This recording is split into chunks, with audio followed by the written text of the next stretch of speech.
வணக்கம் ஓவியா.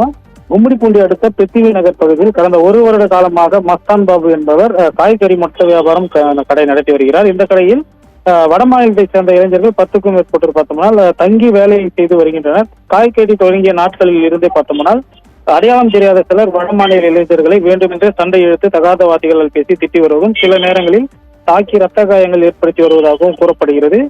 முன்னெச்சரிக்கை நடவடிக்கையாக கடையில் சிசிடிவி கேமரா பொருத்தப்பட்ட நிலையில் காய்கறி கடைக்கு வந்த, அதாவது காய்கறி வாங்குவது போல வந்த 4 பேர் பார்த்தோம்னால் அந்த வட மாநில இளைஞர்களை வேண்டுமென்று வம்பிழுத்து அவர்களிடம் தகாத வார்த்தைகளால் பேசி சண்டை ஏற்றதாக கூறப்படுகிறது.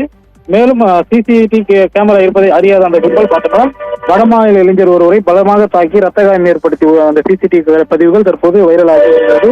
குறிப்பாக வடமாநில இளைஞர் மீது தாக்குதல் நடத்திய அந்த 4 மர்ம ஆசாமிகள் மீது உரிய நடவடிக்கை எடுக்க வேண்டும் என்று சமூக ஆர்வலர்கள் கோரிக்கை விடுக்கப்பட்டிருக்கும் நிலையில் வடமாநில இளைஞர்களை வேண்டுமென்று வம்பிழுத்து தாக்கிய நபர்களை காவல்துறையினர் வழக்கு பதிவு செய்து அவர்கள் யார் என்று கண்டுபிடித்து அவர்களுக்கு அதாவது அவர்கள் மீது சட்டப்படியான நடவடிக்கை எடுக்க வேண்டும் என்று காய்கறி உரிமையாளரும் மற்றும் பொதுமக்களும் கோரிக்கை விடுத்துள்ளனர். ஓவியா.